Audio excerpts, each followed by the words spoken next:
Muito bem, vamos estudar as causas de extinção do crédito tributário. Meus amigos, apenas para que nós possamos revisar, eu projeto para vocês aí no quadro que o crédito tributário ele se sujeita a causas de suspensão, a causas de extinção e às causas de exclusão. Muito bem, as causas de extinção, elas encontram previstas nos 11 incisos do artigo 156. Portanto, são 11 incisos que elencam as causas que terão o condão de pôr fim ao crédito tributário. Muito bem, quais são elas? Olhem só. Menciona, portanto, o artigo 156 do CTN. Extinguem o crédito tributário. Para que a gente possa estudar a primeira causa de extinção do crédito tributário, eu só quero reiterar, lembrar, dizer que essas causas elas estão reguladas do artigo 156 ao 174 do CTN. Então, 156 ao 174 do Código Tributário Nacional, ok? Lá, então, nós encontraremos todas as causas de extinção do crédito tributário. Muito bem. E a primeira causa, então, a causa tradicional que extingue toda e qualquer obrigação é o pagamento. Pagamento este que vem regulado dos artigos 157 a 163 do CTN. Muito bem, meus amigos, vejamos. Em relação ao pagamento. Bom, nós precisamos estudar a regra prevista num primeiro momento, no artigo 157 do CTN, a qual estabelece a imposição de penalidade não elide, né? Está escrito ilide, mas o correto é elide, o pagamento integral do crédito tributário. Muito bem, a imposição de alguma penalidade não elide a obrigação de pagar o crédito tributário. Mas, olha só, nos termos do artigo 158 do CTN, nós estamos diante de regras que tratam da presunção, da inexistência da presunção do pagamento em matéria tributária, tá? Portanto, menciona o artigo 158 que o pagamento de um crédito tributário não importa em presunção. Olha só. Quando parcial, das parcelas que se decomponham. O que menciona o Código Tributário Nacional? Vamos lá. Se você efetua o pagamento do crédito tributário de modo parcelado, o pagamento de uma parcela não impõe o pagamento, não gera a presunção do pagamento das parcelas anteriores, né?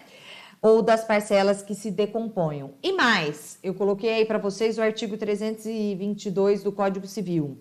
O pagamento, meus amigos, da última parcela, aqui no direito tributário, não gera a presunção do pagamento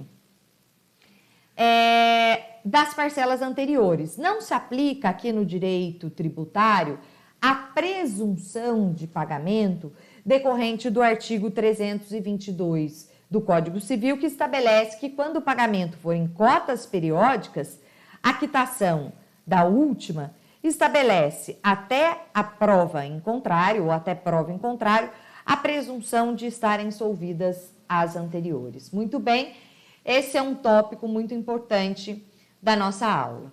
Mas, olha só, pagamento de um crédito não gera a presunção do pagamento. Artigo 158, inciso 2, que está aí no B. Quando total do pagamento de outros créditos referentes ao mesmo ou a outros tributos. Vejamos, olhem só, o que significa essa regra? Meus amigos, se você, vem comigo, se você, por exemplo, está devendo de IPTU os anos relativos a 2020, 2019 e 2018, ok? Se você efetuar o pagamento do ano de 2020, não há presunção do pagamento de outros créditos referentes ao mesmo tributo, portanto, de 2019 e de 2018, ok? Mas o pagamento do IPTU devido do ano de 2020 não gera a presunção, meus amigos, do pagamento de outros créditos ou de outros tributos. Como assim?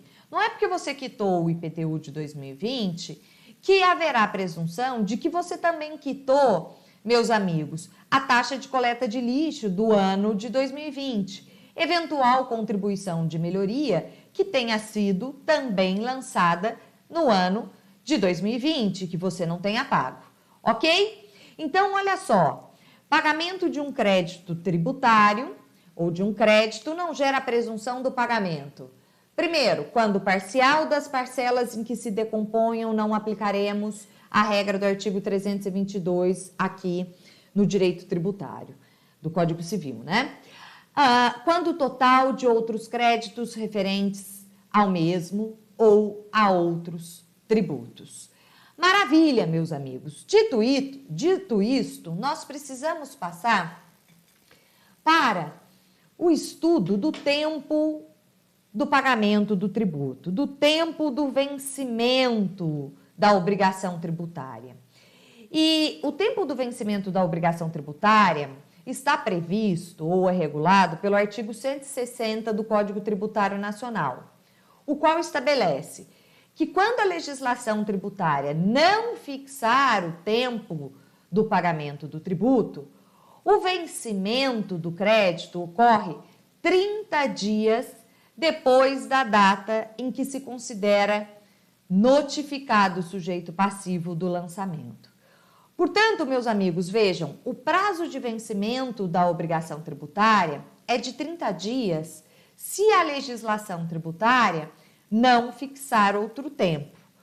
Lembrando que o conceito da expressão legislação tributária decorre do artigo 96 do CTN, o qual estabelece que outros atos, além da lei, compõem a expressão legislação tributária, como um decreto, como, por exemplo, normas complementares, né, que estão previstas no artigo 100, como um ato administrativo, uma portaria, uma instrução ministerial, uma instrução da Receita Federal, assim como convênios celebrados entre os entes da federação.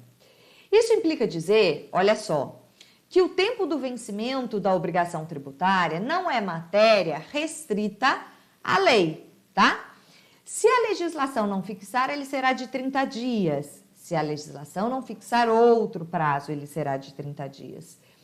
De modo que é possível que a legislação estabeleça um prazo inferior ou um prazo superior. Muito bem? Parágrafo único do artigo 160. A legislação tributária pode conceder desconto pela antecipação do pagamento, nas condições que estabeleça. Vejam que eu coloquei aí para vocês o que comina o artigo 160, parágrafo único, e chamei a atenção para a circunstância de que o dispositivo remete à legislação tributária, estabelecendo que a legislação tributária pode conceder desconto para a antecipação do pagamento do tributo. Meus amigos, é um tanto quanto estranho a gente pensar na legislação tributária estabelecendo desconto, né?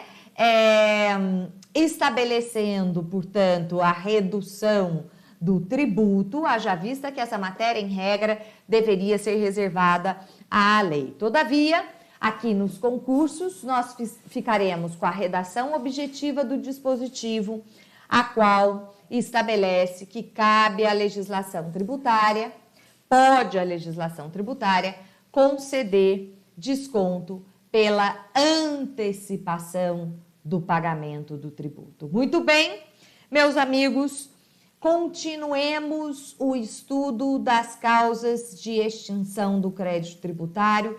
Estamos falando do pagamento. Mas, imputação do pagamento.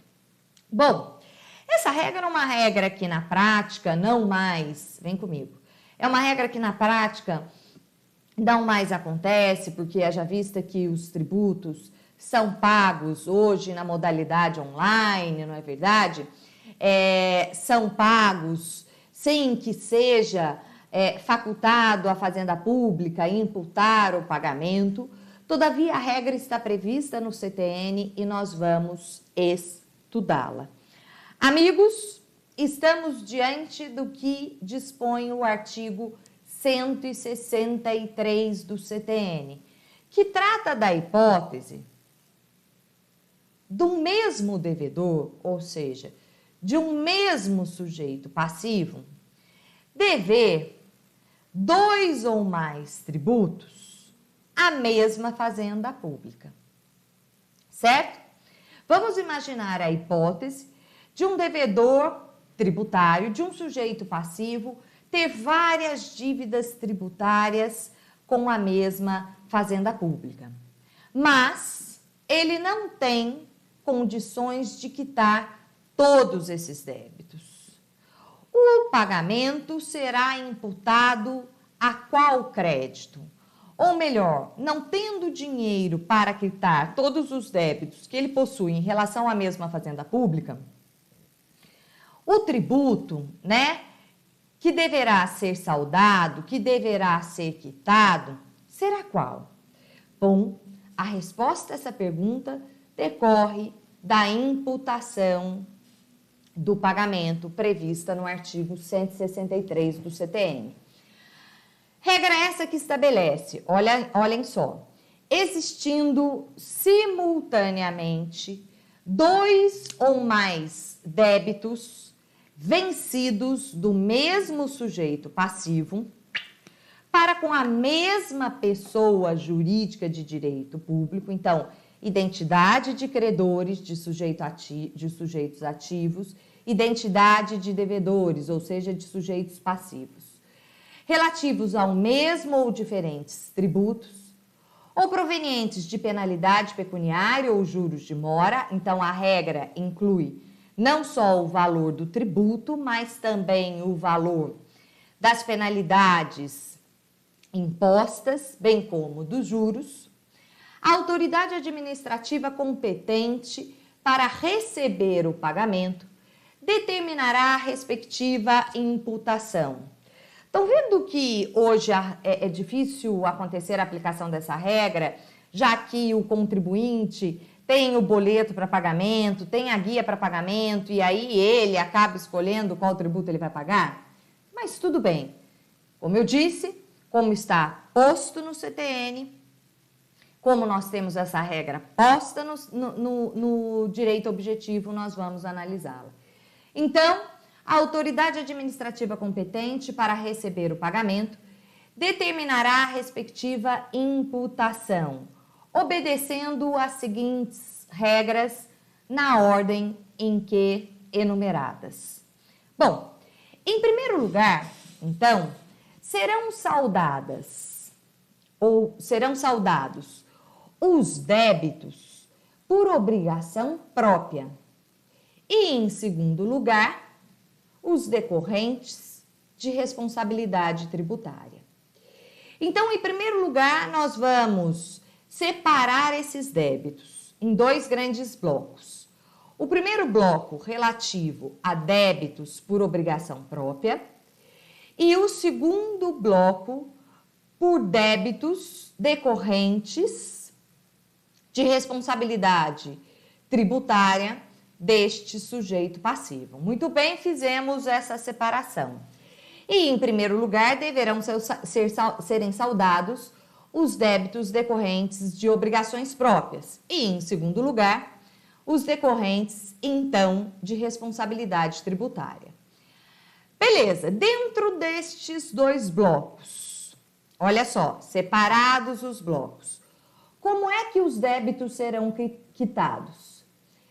Primeiramente, olhem que interessante, serão saldadas as contribuições de melhoria, depois as taxas e, por fim, os impostos. Por que isso? Olha só, vamos lá. Se a gente separar, então, esse primeiro bloco dos débitos do próprio contribuinte, em primeiro lugar, deverão ser saldados os débitos relativos às contribuições de melhoria, as taxas e, por fim, impostos. Por que isso, meus amigos?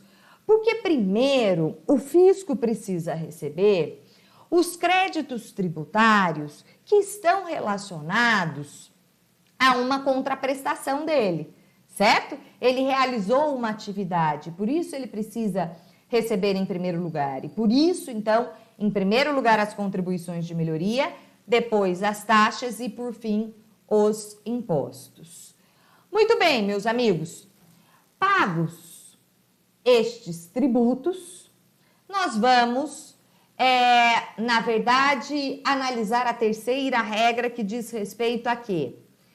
Vamos imaginar que, ainda em sede de contribuição de melhoria, ainda em sede das taxas ou dos impostos, que o contribuinte tenha mais de um débito relativo ao mesmo tributo e não tenha condição de pagar todos esses débitos do mesmo tributo. E aí? Aí, olhem só, os tributos serão quitados na ordem crescente dos prazos de prescrição. Então, se o contribuinte deve para a mesma fazenda pública mais de um imposto e ele não tem dinheiro para pagar todos os impostos, a ordem de imputação será fixada com base no vencimento do prazo prescricional. Aqueles impostos cujo prazo prescricional estão vencendo na frente deverão ser quitados na frente. E, por fim, se imaginarmos que uma dessas espécies tributárias, meus amigos, eles contêm o mesmo prazo prescricional, ou seja, a prescrição acontece na mesma data, eles deverão ser quitados na ordem decrescente dos seus montantes. Muito bem? Então, nós vamos, em primeiro lugar, separar os débitos por obrigação própria, em segundo lugar, decorrentes de responsabilidade tributária. Separamos esses dois blocos. Bom, olhemos para os débitos decorrentes de obrigação própria. Se o contribuinte não tem condição de pagar todos os seus débitos, em primeiro lugar, serão quitadas as contribuições de melhoria, depois as taxas e, por fim, os impostos. Bom, se ele tem mais de um débito da mesma espécie tributária e não tem dinheiro para quitar todos esses débitos, o pagamento será feito na ordem crescente do prazo de prescrição. Tendo o mesmo prazo prescricional, o tributo será quitado na ordem decrescente dos seus montantes. Muito bem? Na ordem decrescente dos seus montantes. Maravilha, meus amigos. A segunda causa de extinção do crédito tributário diz respeito à compensação. A compensação vem prevista no artigo 368 do Código Civil. Definição esta que é aplicável aqui no direito tributário. Mas no âmbito do CTN, nós encontraremos a regra ou as regras relativas à compensação nos artigos 170 e 170A do CTN. Muito bem? O que é compensação, portanto? Se duas pessoas forem ao mesmo tempo credor e devedor uma da outra, as obrigações extinguem-se até onde compensarem. Para a gente pensar, portanto, em compensação, é preciso que duas ou mais pessoas sejam credoras e devedoras uma das outras, né? Ou umas das outras. Então, dado o conceito de compensação, nós precisamos, então, falar da regra do artigo 170A do CTN, que estabelece que não é possível a compensação de créditos que sejam objeto de ações judiciais antes do trânsito julgado da decisão. Meus amigos, estabelece o artigo, então, 170A, que é vedada a compensação mediante o aproveitamento de tributo, objeto de contestação judicial pelo sujeito passivo, antes do trânsito julgado da respectiva decisão judicial. Então, não é possível ao contribuinte, né, dizer que ele tem um crédito se ele ainda, vem comigo, se ele ainda está questionando esse crédito, tá certo? Só é possível a compensação de um crédito quando esse dinheiro, esse direito e este dinheiro estão reconhecidos via trânsito em julgado da decisão. Muito bem? E em matéria de compensação ou da compensação, nós temos aí várias súmulas que tratam da compensação em matéria tributária. Quais sejam? Vejamos, a súmula 464 do STJ, que estabelece a regra de imputação de pagamento ou de pagamentos estabelecidas no artigo 354 do Código Civil, não se aplica às hipóteses de compensação tributária. Mas, súmula 462 do STJ, o contribuinte pode optar por receber, por meio de precatório ou por compensação, um indébito tributário, certificado por sentença declaratória transitada em julgado. Súmula 212 do STJ, súmula esta que foi alterada. A compensação de créditos tributários não pode ser deferida em ação cautelar ou por meio de medida liminar cautelar ou antecipatória. Do que nós estamos falando, meus amigos? Compensação ou a compensação não pode ser realizada mediante provimentos que sejam provimentos decorrentes de uma medida liminar ou de uma tutela provisória de urgência antecipada.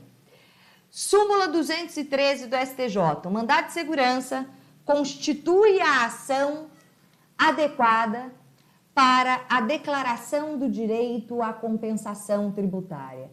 Ou seja, vejam, o mandado de segurança, nos termos da súmula 213, ele é um meio, ele pode ser o meio utilizado pelo contribuinte para que seja declarada, né, a compensação tributária, na verdade, o direito à compensação tributária.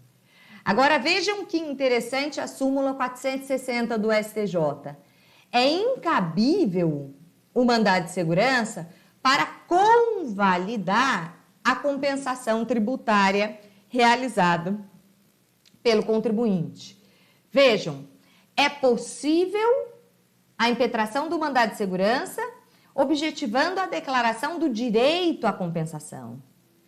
Agora, não é cabível o mandado de segurança para convalidar, para ratificar uma compensação tributária realizada pelo contribuinte. Tudo bem, meus amigos? Muito bem? Maravilha! Passemos, então, para a terceira causa de extinção do crédito tributário, causa esta que diz respeito à transação.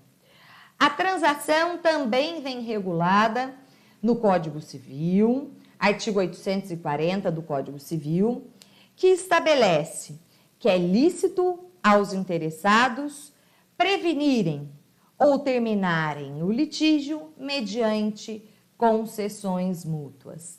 Quando que nós temos a transação, portanto? Quando credor e devedor fazem concessões mútuas. A transação em matéria tributária, assim como todas as demais causas de extinção do crédito tributário, nos termos do artigo 97, inciso 6 do CTN, deverão, meus amigos, serem reguladas por lei. Então, para a gente falar em transação em matéria tributária, é preciso lei e a autoridade administrativa somente poderá agir nos termos da lei. Então, o artigo 171 do CTN, que trata da transação em matéria tributária, estabelece que a lei poderá facultar, nas condições que estabeleça, ao sujeito ativo e passivo, celebrar transações mediante concessões mútuas, objetivando o quê? A extinção do crédito tributário. Maravilha? Mas, além da transação, e vejam que é muito fácil a gente guardar as causas de extinção do crédito tributário, porque elas se equiparam às causas de extinção de uma obrigação, né? E por isso, se a gente guardar para os concursos públicos as causas de suspensão da exigibilidade do crédito tributário e as causas de exclusão do crédito tributário, nós conseguiremos chegar às causas de extinção por exclusão, haja vista que são similares, né, às causas de extinção de uma obrigação comum. Nós, então, feita essa observação, vamos estudar a quarta causa de extinção do crédito tributário, contemplada, meus amigos, no artigo 156, inciso 4, que diz respeito à remissão. A remissão significa o perdão do crédito tributário, certo? O perdão tanto do valor do tributo como do valor da multa, vem comigo, que já tenha sido objeto do lançamento. Muito bem?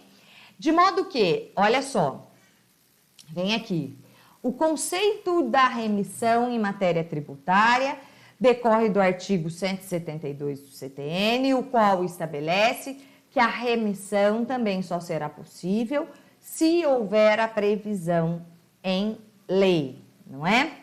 Então, a lei pode autorizar a autoridade administrativa a conceder por despacho fundamentado a remissão total ou parcial do tributo. Muito bem, vejam, a remissão pode ser total ou parcial no que diz respeito ao tributo.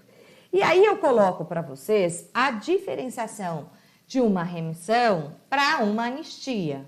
A anistia é causa de exclusão do crédito tributário e também significa perdão.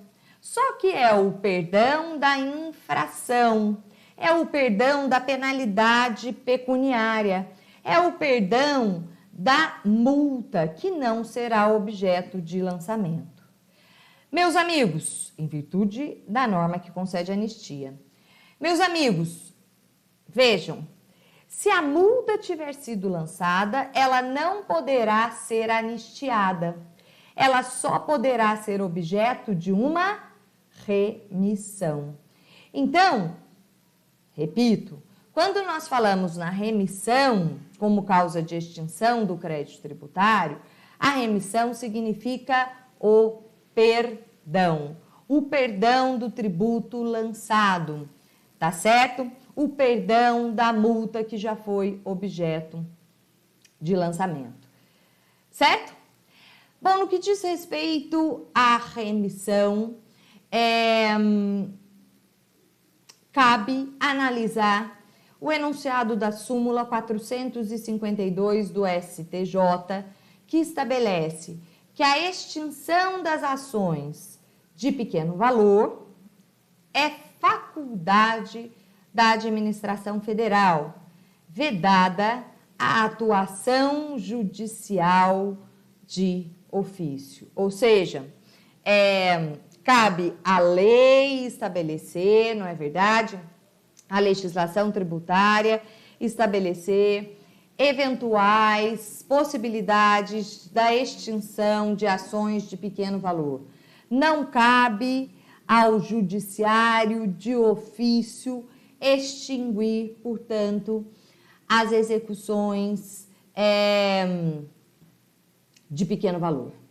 Muito bem, meus amigos, tranquilo? Maravilha. E para continuar estudando as causas de extinção, nós precisamos conversar acerca da prescrição e decadência, né? Da prescrição e da decadência em matéria tributária. Muito bem, voltamos já com a análise.